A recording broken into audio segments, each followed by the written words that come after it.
Bonsoir, chers camarades. Je pense que le micro est bon et que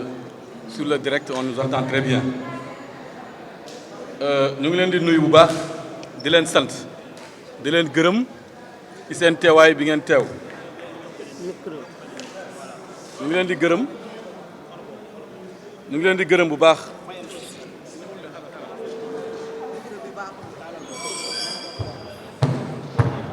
ñëw na.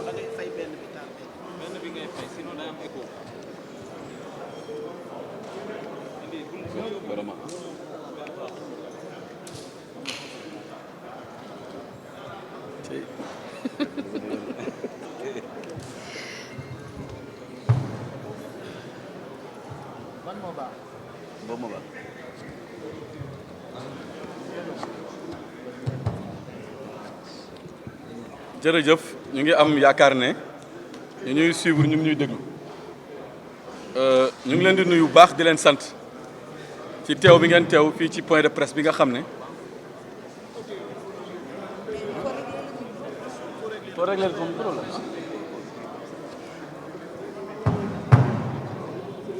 yéen a ngi dégg waaw ñu ngi leen di nuyu bu baax di leen sant di leen gërëm ci seen teewaay. comme ni ñu ko waxee léegi li waral point de presse bi mooy ñëpp xam nañu ne Alliance pour la République parti la boo xam ne réew mi ci wàllu tolluwaay fu mu ci mën a nekk rek dafay génne joxe position am joxe opinion am ci xam-xam ci yar ak teggin.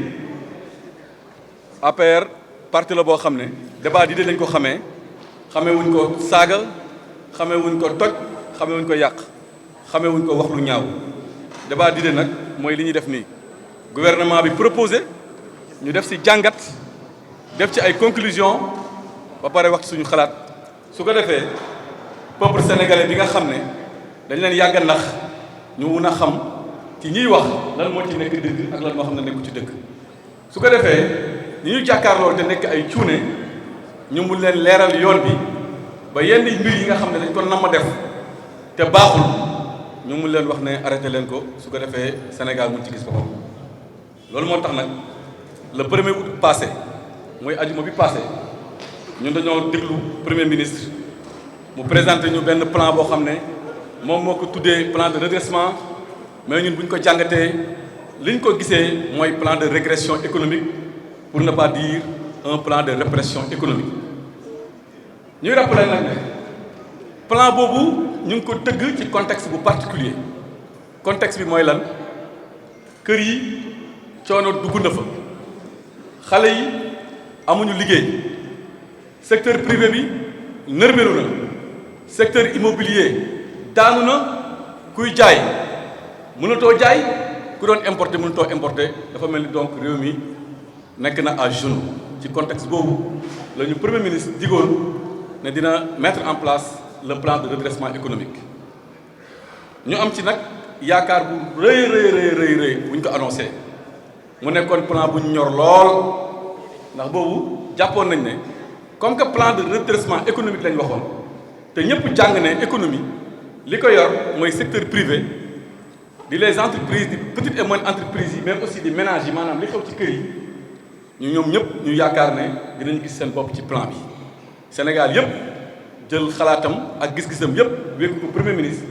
di yaakaar ne plan bi su génnee commerçant yeeg marchand ambulant yeeg ñëpp ñi nga xam ne dañoo taxaw dinañu am motivation bu bees woote waat pour liggéey démarré waat ñu yaakaar ne xale yi nga xam ne dañ leen diggoon liggéey ba ñu bëri ndeysaan nekk ci xeex bi ba ay mort am ci ñu ngi koy regretter encore une fois dinañu am liggéey ñu yaakaar ne même ñi nga xam ne dañ leen fekk ñuy liggéey ñu yàq seen liggéey keroog bu premier ministre waxee amoon nañu yaakaar ne suñu paree yéen journalistes yi soo leen defee enquête d'opinion da ngeen gis ne sénégalais yi am nañu yaakaar ci loolu waaye malheureusement suñu yaakaar dafa tas keroog bu ñu déglu premier ministre yaakaaru ménage yi tas yaakaaru société privée yi tas yaakaaru xale yi tas yaakaaru béykat yi tas yaakaaru Sénégal yëpp tas lu tax mu tas nag dañ leen di ñëw pour waxal leen plan bi buñ ko analyser dañ ci gis ay problème bu ci njëkk nag mooy problème de forme lu tax nag ñuy wax problème de forme mooy Sénégal état de droit la Sénégal réew la boo xam ne dañu war a respecter les institutions respecter loi ñuy fàttali ne premier ministre bi mu bañee dem assemblée nationale pour wuyu ji déclaration de politique générale dafa amoon lu mu ñu wax lu mu ñu waxoon mooy règlement intérieur assemblée nationale méngoowul ak loi wu république bi ñu jàpp ne kooku respecter loi bi loi wu Sénégal nag ci wàllu planification économique dafa am loi boo xam ne ñu ngi ko tëgg le 19 avril 2022 muy la loi 10 du 19 avril 2022 loi boobu ci article 24 moom moo wax de manière claire nette et précise que Sénégal jël le PSE plan Sénégal émergent def ko comme unique référentiel en matière de politique économique loi boobu nag may na leen ñoom ñu def beneen xalaat bu dul PSE ndax xam nag am nañ ci droit ñoom mosuñu d'accord ak PSE am nañu droit am gis-gis bu wutee ak gis-gis bu PSE waaye par respect envers les institutions par respect envers la loi dara empêché wu leen woon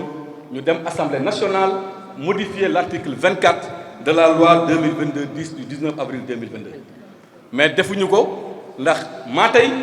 defuñu ko sax ndax du ñàkk xam donc ñun APR ñoo leen di xamal ne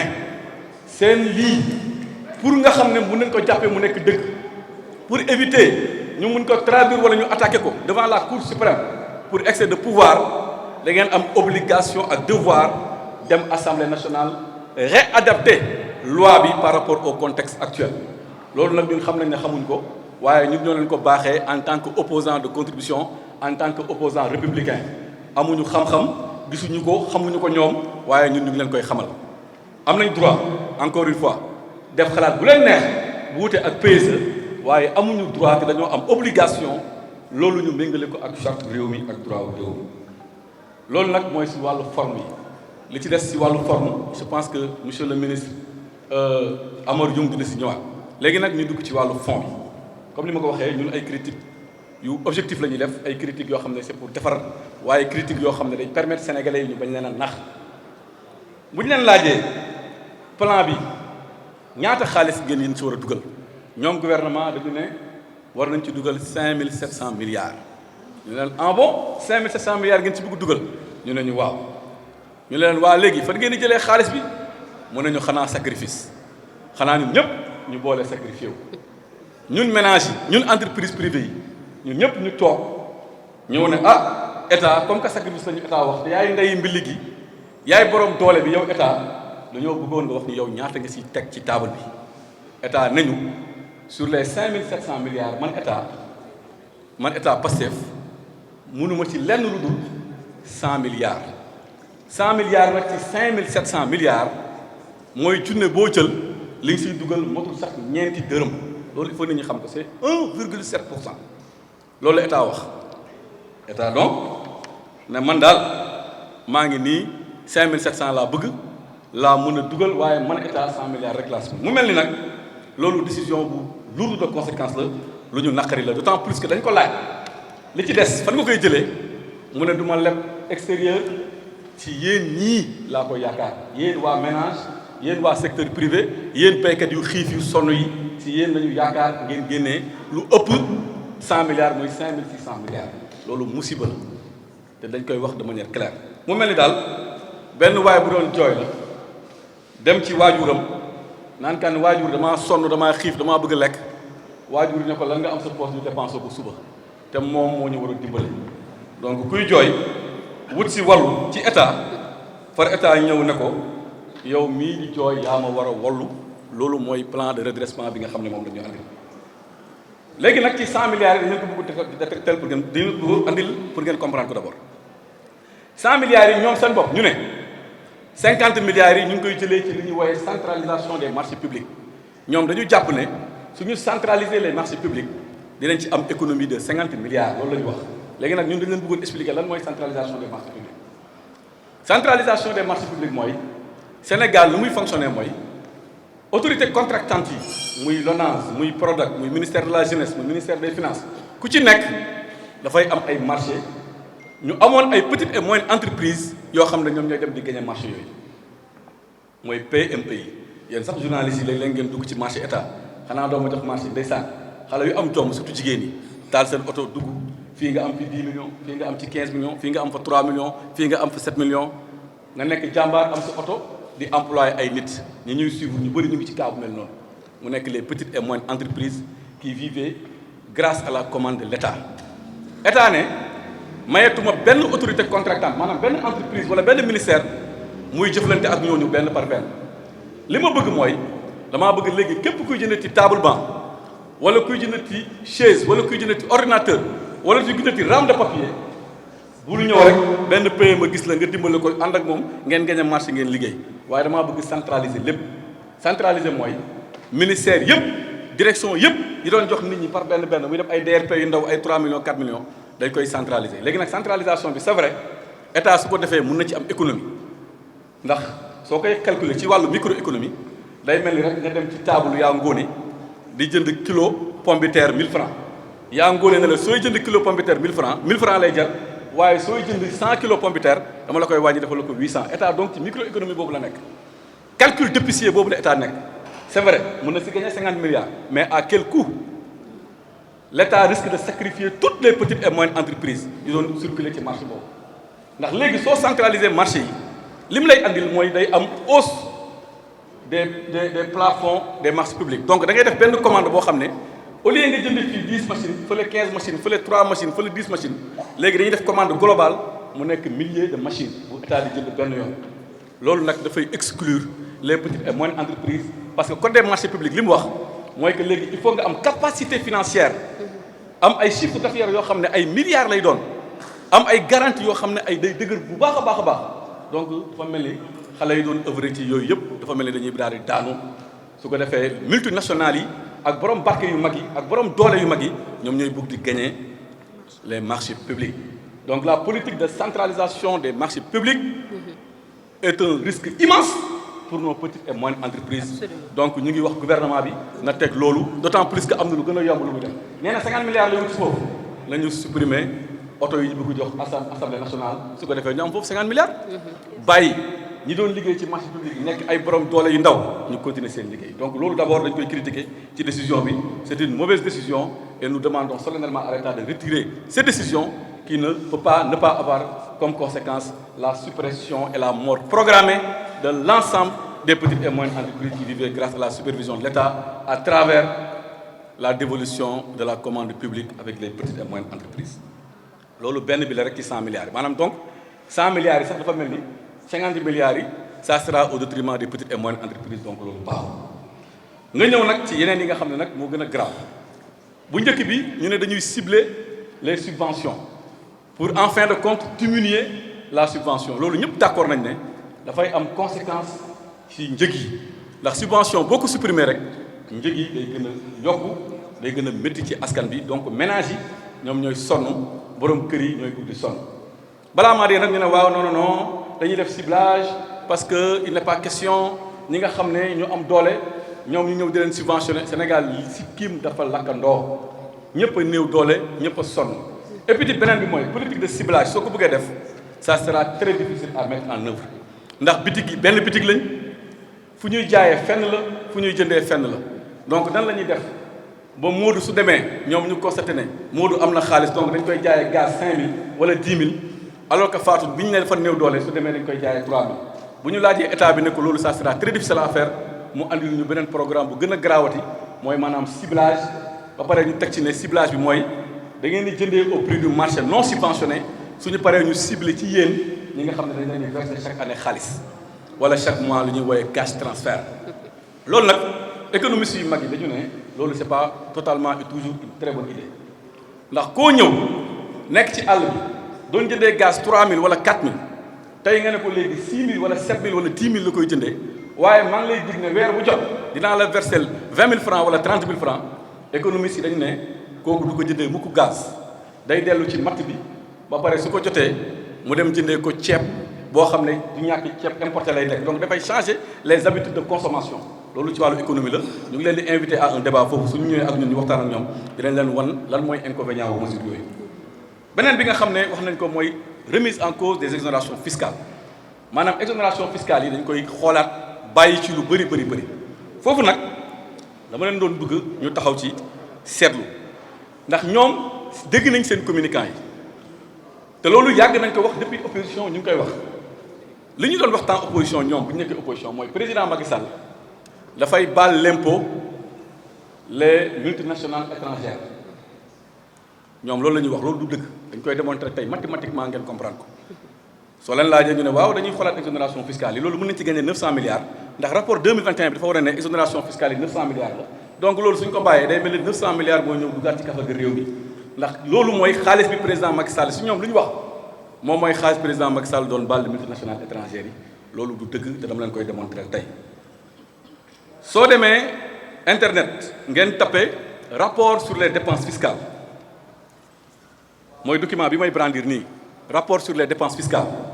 le dernier rapport c'est le rapport qui date de 2021 da ngay def rapport sur les dépenses fiscales en 2021 da lay génneel document bi mooy tracé lépp lu fi président Macky Sall baale woon en termes d'exonération fiscale benn partie bi parce que man dama sax globalisé waxuma rek exonération j'ai parlé des dépenses fiscales qui englobe non seulement les exonérations fiscales mais bépp baale bu état mu sa baale mu ngi ci document bii c'est un document public de l'état du Sénégal ñoom ci loolu la ñu sukkandiku pour ne dañuy remettre en cause des exonérations fiscales loolu nag suma xarit Amidou Anne def na ci keroog benn conférence bu am solo dañuy wax ne exonération fiscale saa yu ko dégg soit dafa nekk exonération boo xam ne dañuy woowee régime dérogatoire mooy lan fi ñu jàmbul mooy régime yoo xam ne code des investissements wala code des mines wala code général des impôts moo ko mettre en place te xam-xam moo tax mu mettre ko en place loolu mooy lan Sénégal bëgg na fu mel ni Casamance nit ñi investir fa emploi am fa croissance am fa développement am fa Sénégal bëgg na dëkk bu mel ni Caajaay nga xam ne tey ñu bëri ñuy investir peut-être duñu dem foofu ma tooñaale ma monsieur le ministre bëgg nañu ñu fay investir ak fu mel ni Tamba donc état bi day def ay tarifs préférentiels mun naa ko tuddee noonu pour que yow ñu motiver la nga dem foofu nga investir loolu la ñuy woowee régime dérogatoire état bi dafa bëgg secteur agriculture wala secteur des mines nit ñi investir fa pour Sénégal mën a dox pour économie mën a équilibré loolu la ñuy woowee régime dérogatoire c'est des lois de la République ñu ne képp kuy investir fii soo ñëwee dañ lay baal impôt code des investissements moo wax loolu ak yeneen façon code yu mel ne ay code des mines ak yu mel noonu léegi nag soo exploité document bi soo jëlee kaw régime dérogatoire yi nga xam ne dañ leen di baal simplement parce que dafa am logique économique de création d'emploi et de création de richesse 531 milliards la ñu baale ci 2021 dafa leen di expliquer 800 milliards yi 531 milliards yi nag lu ci ëpp c'est des entreprises privées mais logique bi nekk derrière c'est pas une logique fiscale c'est pas une logique de recouvrement de recettes mais c'est une logique économique ñooñu soo leen bàyyiwul ñu ñëw nga baal leen impôt du ñu investir Tamba Dakar la ñuy toog investir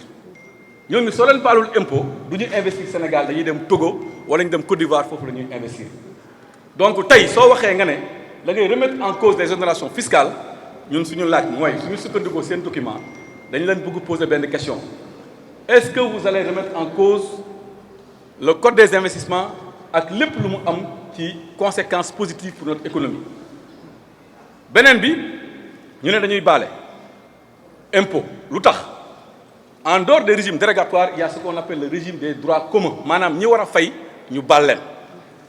donc wax naa la sànq ne la amul benn multinational buy ñëw Sénégal fii Sénégal baal ko ci tey bakkanam wala Sénégal baal ko ndax politique wala pour jàppale ndax xeeb sa économie déedéet dañ lay baal pour développer suñu économie donc remettre en cause les exonérations fiscales c'est remettre en cause l'investissement productif dans les secteurs productifs mais aussi dans certaines zones comme le monde rural wala dans certains secteurs comme l'agriculture et puis d'ailleurs c'est une vision très contradictoire avec ñoom lu ñu bëgg parce que ñaata yoon ngeen dégg le ministre de l'économie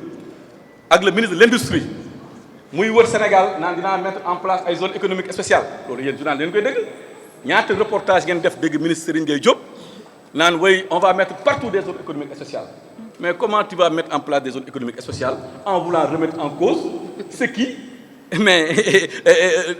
permet aux Sénégalais de venir investir dans ces zones économiques spéciales. Zone économique spéciale, c'est la zone par excellence des exonérations fiscales.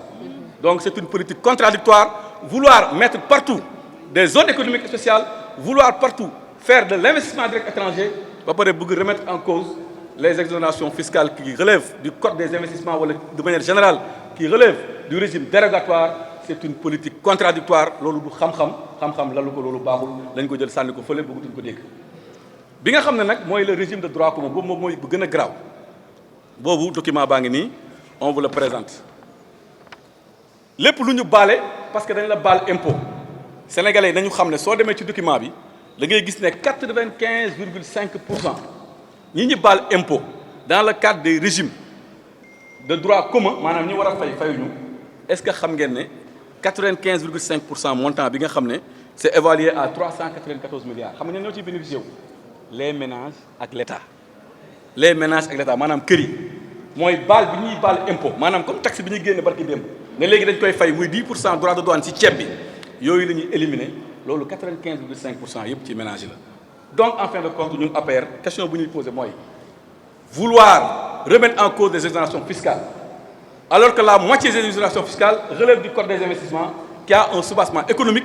ou bien de promotion économique et vouloir remettre en cause 394,5% milliards du moins du régime de droit commun est-ce que c'est pas matraquer fiscalement les ménages est-ce que c'est pas matraquer fiscalement l'État lui-même loolu c'est des questions qu'on pose samp nañ laaj nag jëme ci ñoom xam naa ne sax duñu tontu ndax ñoom amuñu idée bu ñu tontee amuñu xam-xam bu ñu tontee saaga saboté wax lu ñaaw wax lu bon la ñuy tontee loolu xam nañ ko waaye na Sénégal xam dëgg bi mu féete loolu laa bëggoon wax ci matraquage fiscal bi nga xam ne moom lañ bëgg def à travers les exonérations fiscales loolu baaxul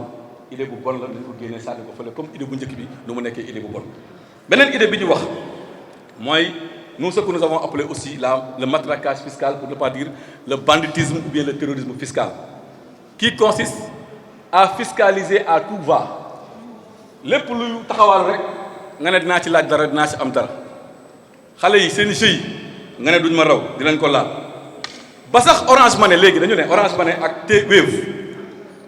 xam nga léegi fexe nañ ba Wave wàññi affaire yeeg yooyu état nee na léegi moom loo envoyé tey da ciy laaj dërëm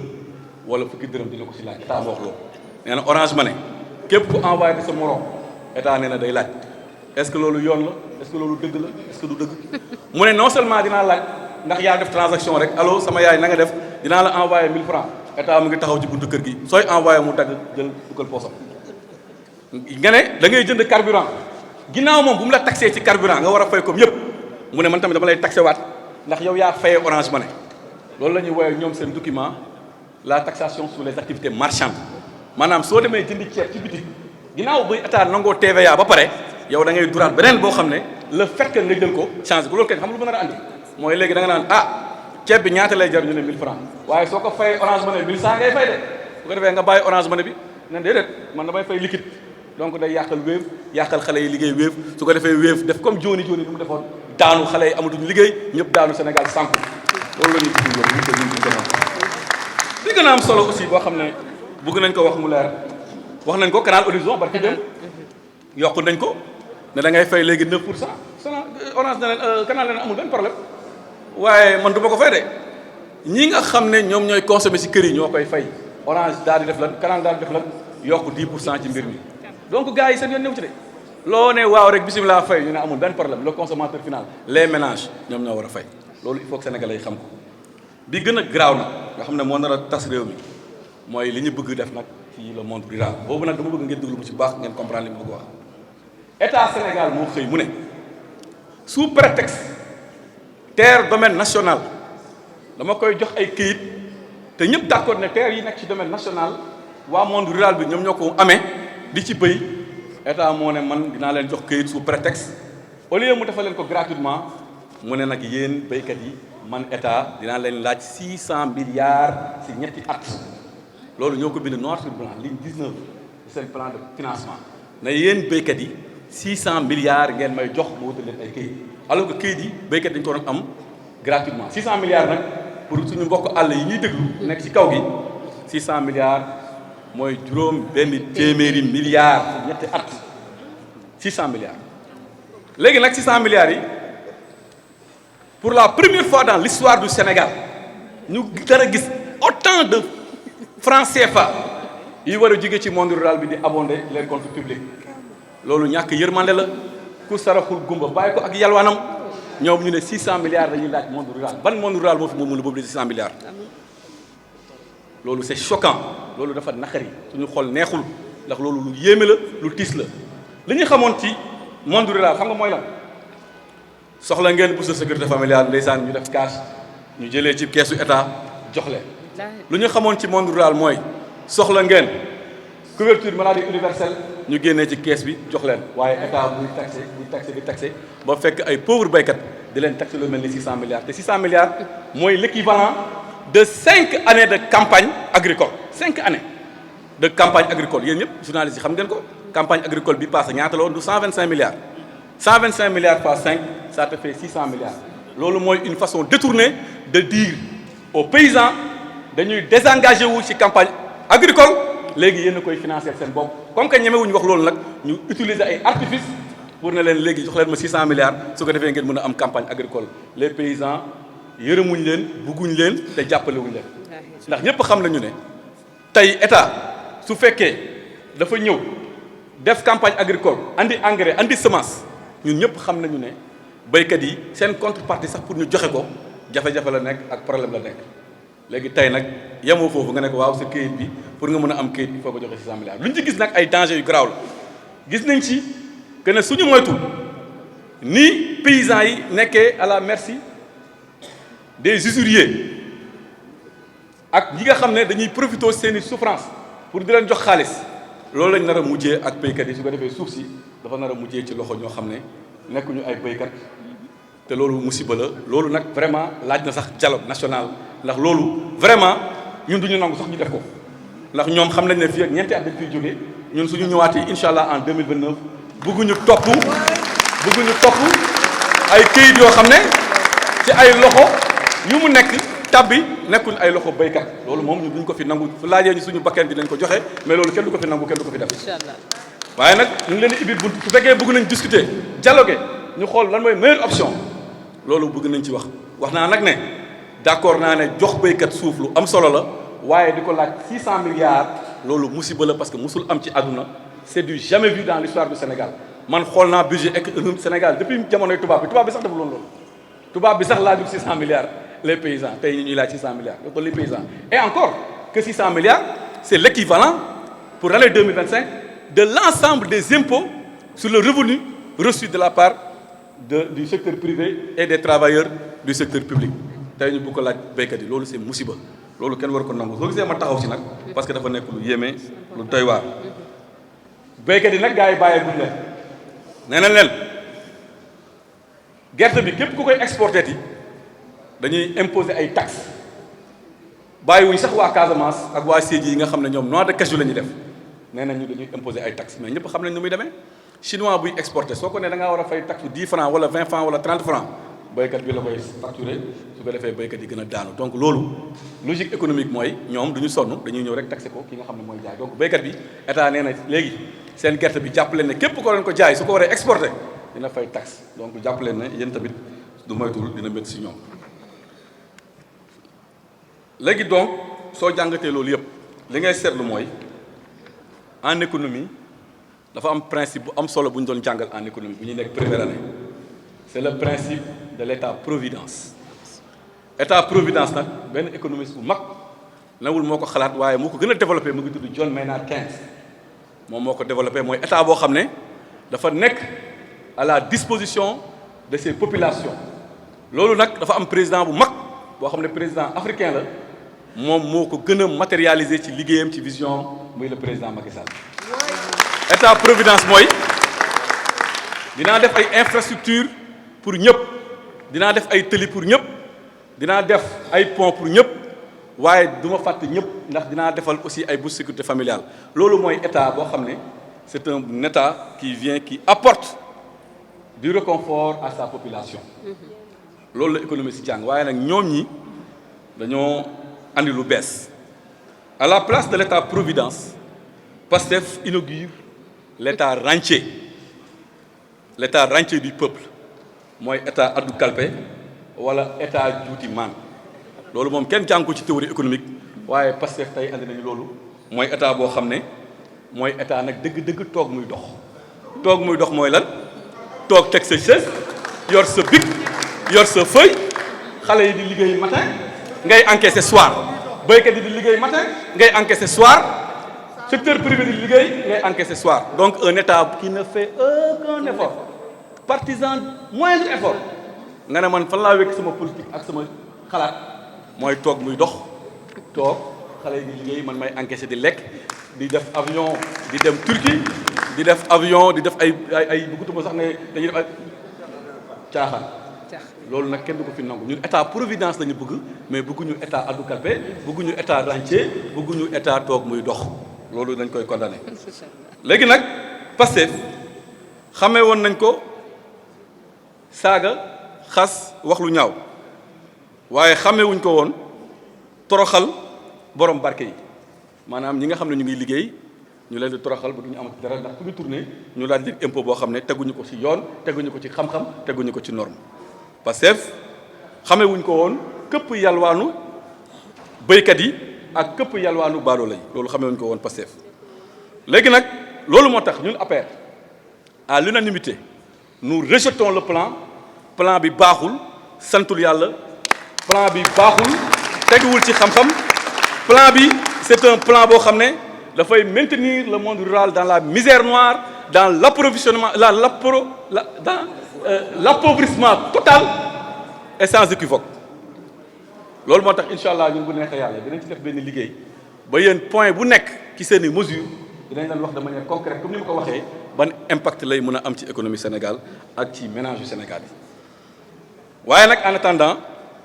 comme que dañuy bañ rek ñu ne opposition Sénégal moom wax rek te amul solution war ngeen ñu poser question nañu fan la ñuy proposer ñun pour ñu wut leen xaalis loolu nag man maa def sama xalatu bopp pour proposer leen ko ñoom ne leen waaw c'est important ñu leen di proposer gars yi ne nañ bëgguñu mais dañ leen di proposer dañ leen di proposer waaw léegi dañ leen di proposer